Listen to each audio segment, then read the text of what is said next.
I know where to make an upload sound. Hello and welcome to the podcast. Let's do this. What the? How come I didn't know about this?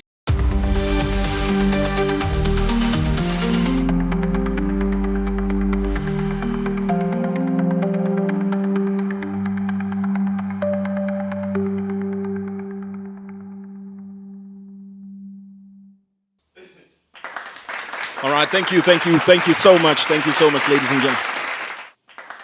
All right, thanks again, ladies and gentlemen, for that round of applause.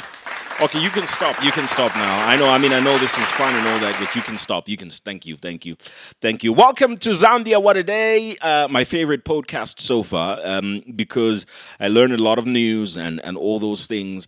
And yeah, my name is Jonah. My name is Dingindaba. Jonah Puyo.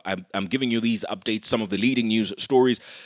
We've been doing this for 2 weeks. It was comfortable when I started, but things fall apart. So I don't know. Is it gonna fall off? Because it's not like the most stable. Sorry to tell the people, but oh man. It's not comfortable, but let's do this anyway. What's coming up in our podcast today? We're taking a look at the aflatoxins. We've been talking about it since Monday, and today's Friday, and we are still at it.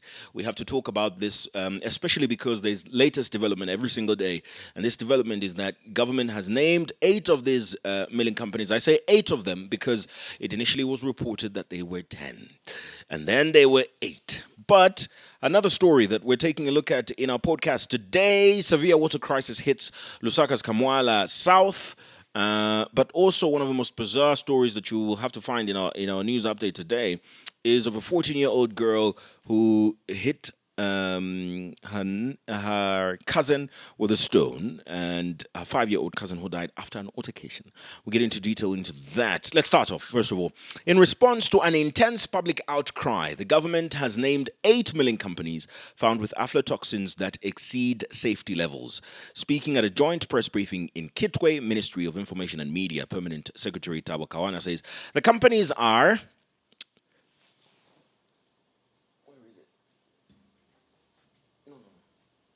Not that one. I kind of hate it here. The companies are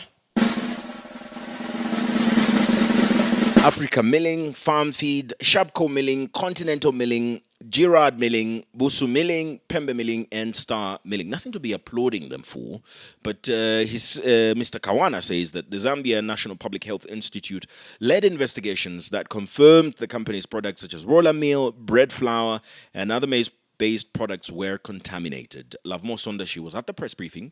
It was held in Kitwe, and he brought us this report. Let's take a look at this. Days after an investigation by Diamond Media on the presence of aflatoxin in some milling mill brands, authorities confirmed the poisonous substance in 10 unnamed milling brands. To date, about 10 milling companies have been inspected and more than 25 samples of maize meal collected.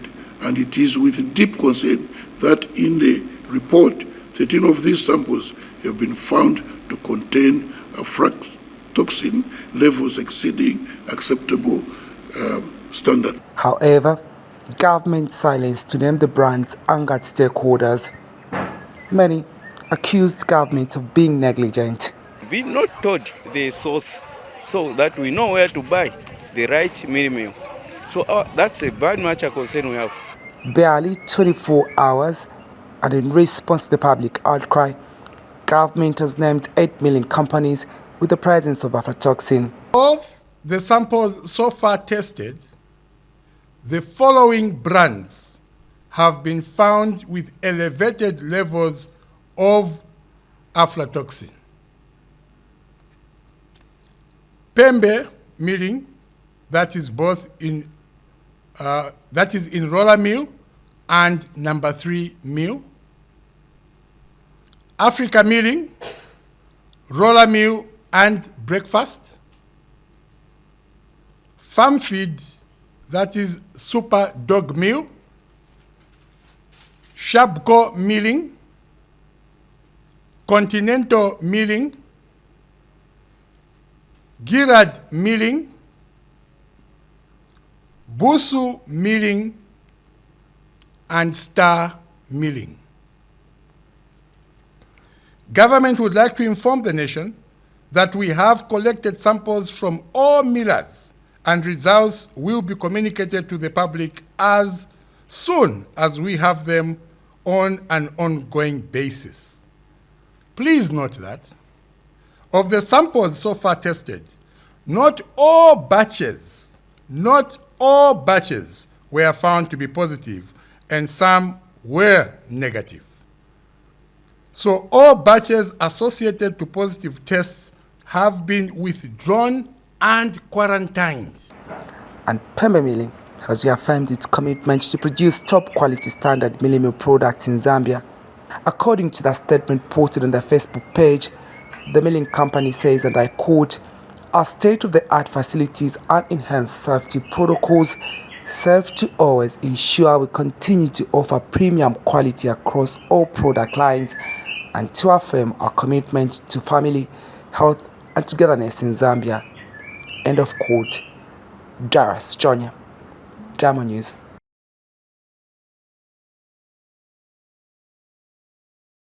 Well, we've been on this story, and if you've been following this story, you probably know so much about it. And I think that we've covered it enough. And government is finally taking action. On this day last week, we broke the story, and there was not much response on Saturday, not much response on Sunday.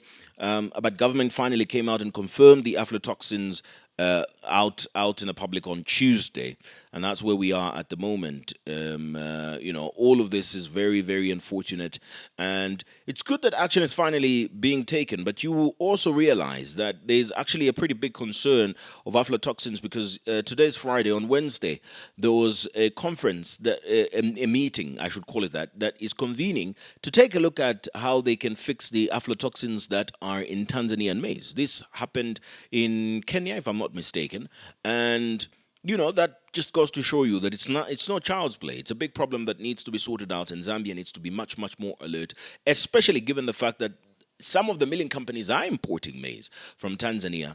And there's also concern of climate change, which kind of affects how we respond to the environment. So these are very important things that we need to keep in mind. Severe water shortages have hit most parts of Lusaka's Kamwala South as most boreholes have run dry. In an interview with Diamond News, some residents have revealed that most parts of Kamwala are not connected to the Lusaka Water Supply and Sanitation Company line, adding that the extended 17 hours of load shedding has also severely affected most parts who depend on electric boreholes. Let's take a look at this story. Peter Zunda has been covering it. Kamwala South residents have expressed worry over the looming water crisis in some parts of Kamwala, where some boreholes are reported to be running dry, while those which haven't been depleted are unable to regularly pump and fill up storage tanks due to extended load shedding hours. Ifo kuno tufunako chabe manzi ku Kamwala South tulibe tutapachabe mu maboho manje maboho hapa yambo kulakama amenshi yambiro kushupa every year la shupa ngachafika mu October ni shamenshi hapo so twaleta pa ku moski no baba moski bali sala so tutapafe maboho y'abantu ififine ngomba mabona yena naye kama songa na tutanta matula bafulu pakututa pefi edimbi watapafe container imu no Kamwala Ward 5 tuweda ndola pamenshi especially amalaite po yambiro okuya tule natukwata challenge ya meshi ngatakuli amalaite ni shama nshitatu kwete. The residents have further expressed concern over the flooding situation in the area that has remained unattended to as the rain season approaches. Preparation ya floods tiyembekezera kuli bakansera na ba MP bakuno kunani kanikabwata area Ward 5 tiyembekezera kuli ba MP kuti batitandizireko batiretereko vimadoti before mvula ikalibe kubwera. Kamwala Ward Councillor Minda Smata has confirmed the development and has promised to have both the water crisis situation and the anticipated flooding to be worked on soon. As Kamwala Ward Councillor, I would like to confirm that we have reports of certain parts of Kamwala South, especially the Quarry area, where we've received reports of boreholes that are drying up. So this has presented a challenge in terms of ensuring to say that the people of that community have access to clean drinking water. So it is in that vein that the problem. Then the other issue which is in that area is one of roads. We are heading to the rain season, and we are trying by all means to engage the council as well as performance contractors to do some grading and filling up in some spaces where we have huge ditches and bring these roads to gravel standard. We've got about 3 marked major roads, bringing them to gravel standard and to make. The civic leader says Kamwala South is densely populated with poor planned settlements littered with peatlands, making borehole water not only unsafe to drink but also unreliable in times of drought and extended load shedding, adding that providing communal taps is better suited for Kamwala South. Peter Zunda Jr., Damo News. Water is essential, but it was expected to happen because the Lusaka Water and Sanitation Company started rationing water. And they made this announcement shortly after ZESCO started with the load shedding, which is nothing strange given the fact that the reason why load shedding is happening at the moment is because of a low supply of water in our water bodies. So groundwater has also been badly hit, and this is the reason why some of the wells, some of the boreholes are also experiencing low water levels. Very unfortunate, and hopefully this problem can be sorted out. And it's a bit worrying, because water, as you may already have heard, is life, and that just simply is used to stress how important water is to human life, so and animal life actually, and plant life. So it's very important that this problem is sorted out. I have no idea how they're going to fix it, but the suggestion that is there is that people must have communal taps to immediately alleviate the looming water crisis in the area. But the taps will also need a water source. So, all we can say is we hope that government finds a way of dealing with this problem and, in fact, deals with it.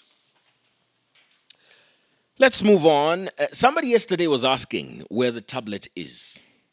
Yeah. Where's the tablet, guys?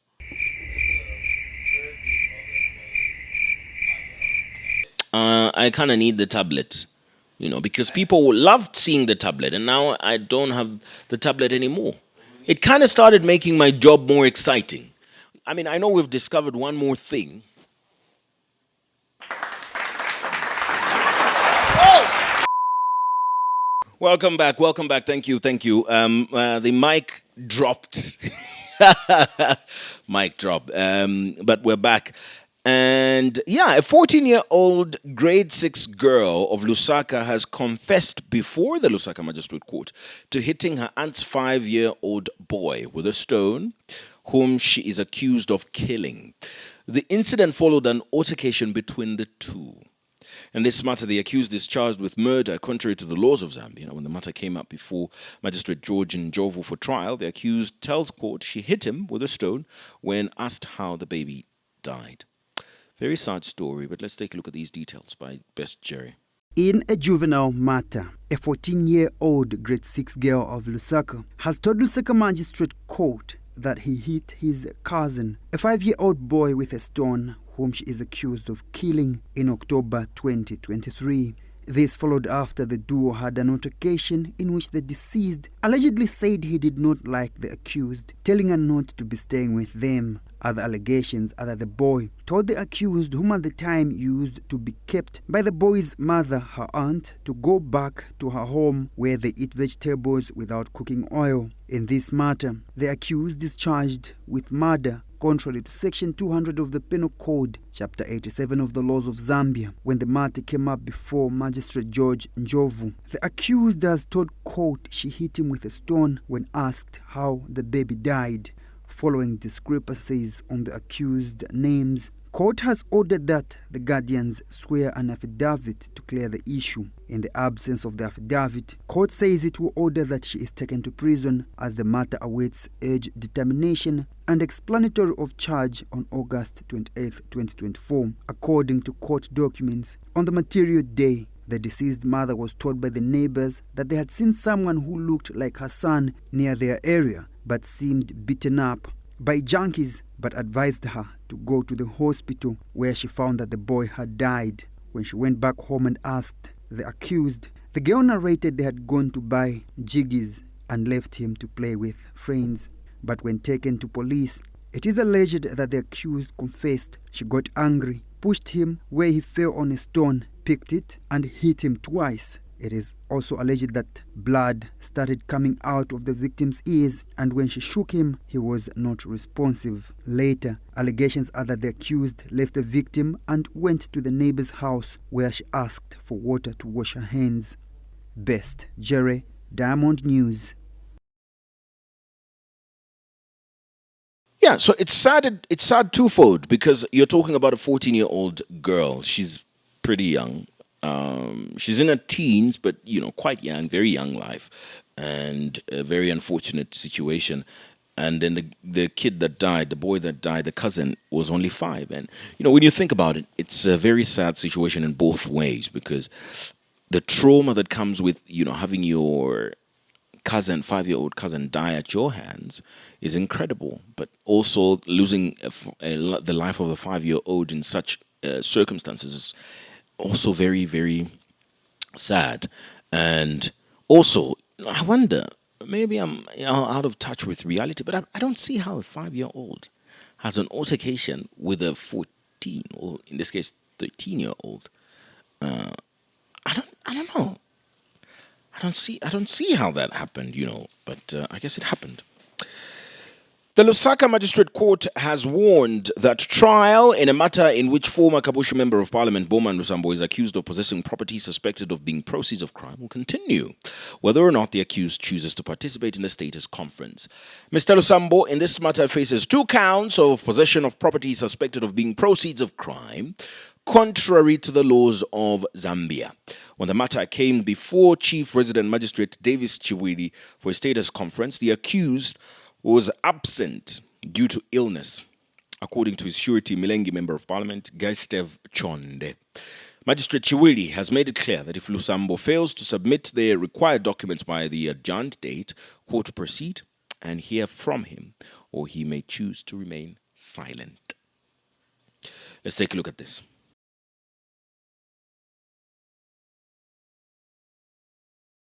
The Economic and Financial Crimes Court has set final dates for the defense in a matter former Kabushi Member of Parliament Bowman Lusambo is accused of possessing property suspected of being proceeds of crime. The Lusaka Magistrate Court has warned that the proceedings will go forward whether or not the accused chooses to participate. In this matter, Mr. Lusambo is facing 2 counts of possession of property suspected of being proceeds of crime contrary to the laws of Zambia. It is alleged that between May 1st, 2015 and December 31st, 2021, Mr. Lusambo jointly and whilst acting together with other persons unknown did possess property number F/609/E44/B/9 comprising of a single-story 4-bedroom house and a guest wing located in Chamba Valley in Lusaka, property reasonably suspected of being proceeds of crime. When the matter came up before Chief Resident Magistrate Davis Chiwili for a status conference, Mr. Lusambo was absent due to illness, according to his surety, Milengi Member of Parliament Gustave Jonde. Despite this, the prosecution, represented by Daniel Ngwira, pressed for the scheduled pre-defense conference to continue, citing that under new legal provisions, an accused person's presence is not always required, especially when they are represented by counsel. Representing the accused, Mr. Nyembiri, who stood in for the primary counsel, Nkula Bota, admits that the defense has not complied with the court's directive to file necessary documents. He indicates that Mr. Bota still intends to make an application that had been previously mentioned, but left the matter to the court's discretion. After considering the arguments, Magistrate Chiwili has decided to adjourn the case to August 29th, 2024, 14 hours, but issued a stern warning. Court has made it clear that the defense phase will proceed on those dates with or without Mr. Lusambo's direct input. He says if the accused fails to submit the required documents by then, the court will move forward and hear from him, or he may opt to remain silent. Best Jerry, Diamond News.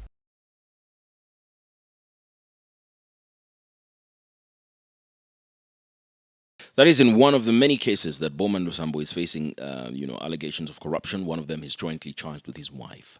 But those are court issues and we won't dwell on them. Our final story has got to do with health, and the Zambian government is exploring more ways of preventing a monkeypox outbreak in the country.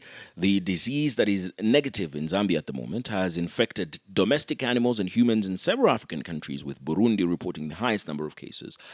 24 samples of suspected mpox cases have tested negative in Zambia, and the health officials are saying that travel tourism is among areas in need of preventive measures. The country's tourism minister, Rodney Sekumba, is telling Diamond News that Gabriel Josiah Smoba, my colleague, is on this story. Mpox spreads from animals to humans and between people through close contact with an infected person, including through sex, skin-to-skin contact, and talking or breathing close to another person. It can cause symptoms such as fever, muscle aches, and lesions across the body. If left untreated, the disease can be deadly, experts say. Tourism operators observe that a lack of understanding and misplaced fear about the current mpox outbreak can potentially harm regional tourism, just as COVID-19 and Ebola did. Rodney Sekumba is Zambia's tourism minister. I know you've been hearing about mpox, which obviously for the Minister of Tourism is something that we're very, very worried about, if at all it does spread into the country. But we may have heard from my colleague Minister of Health, Honorable Dr. Elijah Julaki Muchima, talking about all the tests that we ran for mpox came out negative, and we want to keep it that way. Any form of disease that will come into the country will be very, very inhibitive for our tourists. The Zambia Association of Indigenous Tour Operators is concerned about an incorrect perception that it might not be safe to visit Africa, calling for enhanced market strategies. The Zambian government recently dismissed mpox outbreak assertions but clarified its readiness to contain the outbreak. While WHO has declared mpox a global health emergency and the public health continental significance, Zambia's contingency plan will ensure swift action should cases be identified with our borders. The Ministry of Health continues to work closely with WHO and other international partners to align our response with global-based practices. The United Nations Children's Fund has issued an appeal of $16.5 million United States dollars to scale up its response to the disease outbreak in East and Southern Africa. UNICEF has also raised concerns about the secondary impacts of mpox on children and adolescents, such as stigma, discrimination, and disruptions to education. Gabriel Josiah Smoba, Diamond News. People are simply being urged to, take precaution, be very cautious, and be very alert. It's good that surveillance has increased by government, and that's a very progressive step to take. So we hope that this problem can be sorted out in no time. We have no time ourselves because we're wrapping up today's edition of Zambia What a Day. Thank you for watching. We're here Monday to Friday. It's the weekend. Monday, Alebombo Muntu. Tuesday, Alebombo Muntu. Wednesday, Alebombo Muntu. Thursday, Alebombo Muntu. Friday, I can't whistle. So Friday, Friday,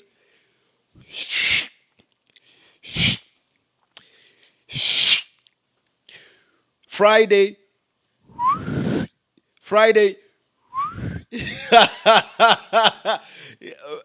Friday,